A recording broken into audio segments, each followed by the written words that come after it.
वो तारीख जल्द नजदीक आने वाली है जिस तारीख को उत्तर प्रदेश की सियासत की हलचल थम सकती है।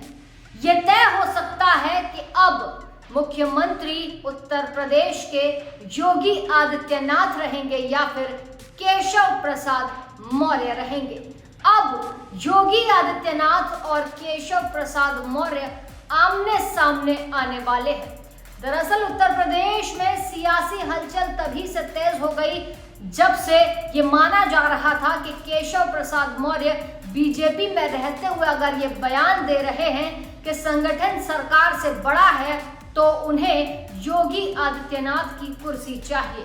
लेकिन अब केशव को उस कार्यक्रम में जाना होगा जिस कार्यक्रम में यूपी के मुखिया योगी आदित्यनाथ चीफ गेस्ट बनकर जा रहे हैं।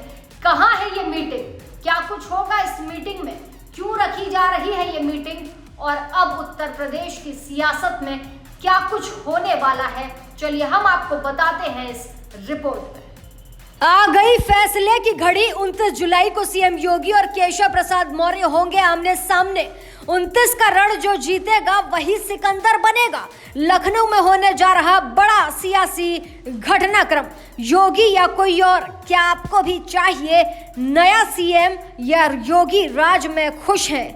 कर दीजिए अब कमेंट।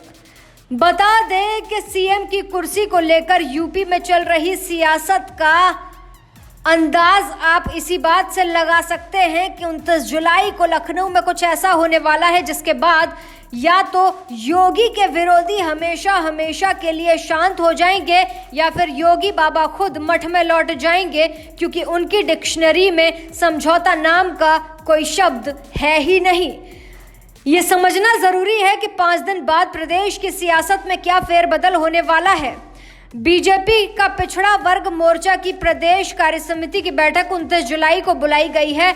जो खबरें सामने आ रही हैं उस हिसाब से यही तय है। केशव प्रसाद मौर्य खुद को प्रदेश का सबसे बड़ा ओबीसी नेता दिखाने में जुटे हुए हैं।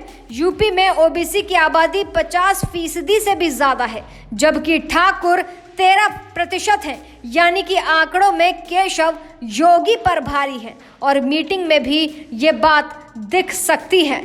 हालांकि लोकप्रियता में योगी इतने आगे हैं कि कई ओबीसी नेता भी उनके फैन हैं। शायद इसीलिए सीएम योगी को इस कार्यक्रम में बतौर मुख्य अतिथि ही बुलाया गया है। बता दें, हो सकता है इस बात पर केशव प्रसाद मौर्य नाराज हो, लेकिन सरकार ने चूंकि योगी बड़ी कुर्सी पर बैठे हैं इसीलिए कार्यक्रम में उनकी कुर्सी बड़ी होगी। ये प्रोग्राम इतना बड़ा है कि 23 जुलाई को इसकी तैयारियों को लेकर पिछड़ा वर्ग मोर्चा के नरेंद्र कश्यप ने बैठक बुलाई, जिसके बाद ये तय हुआ कि पीडब्ल्यूडी हाउस में ओबीसी मोर्चा की बैठक होगी। 10 सीटों पर होने वाले उपचुनाव को लेकर पीडीए की फॉर्मूले की तैयारी पर भी चर्चा हो सकती है, बल्कि सबकी निगाहें इस बात पर भी टिकी हुई हैं कि अब तक योगी से दूर रहने वाले केशव प्रसाद मौर्य इस विवाद के बाद योगी से आखिर कैसे मिलेंगे, उनका रिएक्शन कैसा होगा। 14 दिन पहले जब योगी और केशव मीटिंग में मिले थे तो केशव ने विवाद खड़ा कर दिया था, कह दिया था कि संगठन सरकार से बड़ा है और फिर ये बयान भी उनका चर्चाओं में आ गया। लेकिन बड़ी बात यह कि अब क्या केशव प्रसाद मौर्य बागी हो जाएंगे? केशव प्रसाद मौर्य से एक सवाल और कि अगर आपको संगठन बड़ा लगता है तो छोटी जगह पर आप क्यों हैं? डिप्टी सीएम की कुर्सी क्यों नहीं छोड़ रहे? संगठन का बढ़िया पद लीजिए, कुर्सी का किस्सा ही खत्म कीजिए। केशव प्रसाद मौर्य के समर्थक शुरुआत से ही ये मानते हैं कि जब लोकसभा चुनाव हुए और उसके बाद केशव सीएम की कुर्सी के लिए बड़े दावेदार बनते जा रहे हैं, ये मानते हैं वो खुद। योगी के लिए उनको यही है कि योगी की कुर्सी खाली हो जाए। कहानियां कई मीडिया में सामने आई, लेकिन सवाल यह कि सीएम की कुर्सी पर बैठकर अगर कोई शानदार काम कर रहा है तो फिर उसे हटाने के लिए षड्यंत्र आखिर क्यों?